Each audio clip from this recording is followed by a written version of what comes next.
Telangana BC బిడ్డలారా, తెలంగాణ రాష్ట్రంలో ఉన్నటువంటి ప్రముఖ బీసీ ఉద్యమకారుడైనటువంటి ఆర్ కృష్ణయ్య గారు నిన్న తన వైఎస్ఆర్సీపీ రాజ్యసభ ఎంపీ పదవికి రాజీనామా చేయడం జరిగింది. అయితే దీని వెనుక ఉన్నటువంటి కొన్ని రాజకీయ కారణాలు మనం విశ్లేషించినట్టయితే ఈ వీడియో రూపంలో అసలు ఆర్ కృష్ణయ్య గారు నూతనంగా పార్టీ పెట్టబోతున్నారా అంటే అది క్లారిటీ ఇవ్వట్లేదు.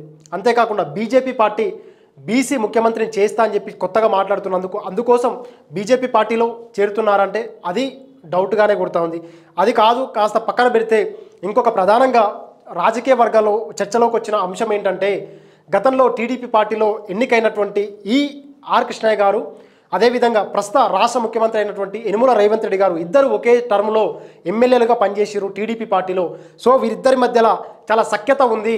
దీని వెనక అసలు రేవంత్ రెడ్డి గారే ఆర్ కృష్ణయ్య గారిని తన రాజ్యసభ ఎంపీ పదవికి రాజీనామా చేయించిండు. ఎందుకంటే రాష్ట్రంలో ఎక్కడ పడితే అక్కడ బీసీ నాయకులంతా చైతన్యవంతమవుతుండ్రు. ఆ బీసీ జాతి ఏదైతే ఉందో వారంతా జాగృతం అవుతూ ఉన్నారు.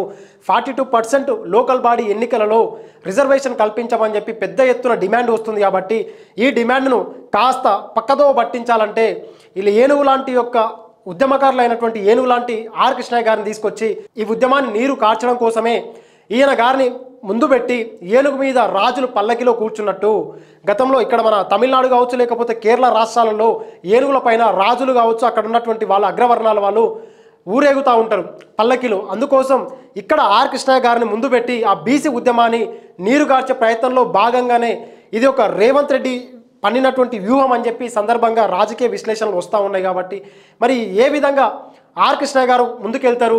గతంలో కూడా ఆయన బీసీ ఉద్యమంకు ఎంతో కృషి చేశారు, కానీ మరి ఎటుపోయింది? ఆయన గతంలో ఎందుకు పార్టీ పెట్టలేదు? ఆయన గతంలో బీసీ ఉద్యమాన్ని ఉవ్వెత్తున ఎందుకు ముందుకు తీసుకెళ్ళలేకపోయినాడు అని చెప్పి కూడా పెద్ద ఎత్తున రాష్ట్ర వ్యాప్తంగా కూడా విమర్శలు వస్తూ ఉన్నాయి.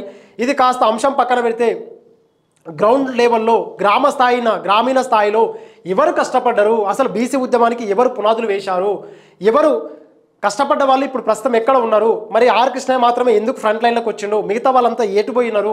మరి మరోసారి ఆర్ కృష్ణయ్యను ముందు పెట్టి ఈ అగ్రకుల పార్టీలు బీసీలను మోసం చేస్తే నేను చెప్తున్నా కదా మిత్రులారా, భవిష్యత్తులో ఈ బీసీలను మరి ఎవ్వరు కూడా అసలు ఇప్పుడు జరుగుతున్నటువంటి నష్టాన్ని ఎవ్వరు కూడా భర్తీ చేయలేనంత వెనక్కి వెళ్ళే అవకాశం ఉంది. కాబట్టి దాన్ని దృష్టిలో పెట్టుకొని ఎవరు అసలు ఉద్యమకారులు, ఎవరి వంతన ఉండాలి, ఎవరి వంతన ఉండకూడదు, అసలు ఉద్యమకారులు ఎవరు అని చెప్పి వాటిని మీరు గుర్తించి వారి వెనక నడిచి ఇప్పుడు రాబోయే స్థానిక ఎన్నికలలో 42% రిజర్వేషన్లు కొట్లాడి సాధించుకుంటే తప్ప ఇక మనం భవిష్యత్తులో రాజకీయాలు చేసే అవకాశం లేదు. కాబట్టి దాన్ని దృష్టిలో పెట్టుకొని యావత్ తెలంగాణ రాష్ట్రంలో ఉన్నటువంటి ప్రతి బీసీ బిడ్డ కూడా ఇప్పుడు ఏకం కావాల్సిన అవసరం ఎంతైనా ఉందని చెప్పి సందర్భంగా కోరుకుంటూ మీకు ప్రత్యేకంగా విజ్ఞప్తి చేస్తూ ఈ వీడియో ముగిస్తున్నాను.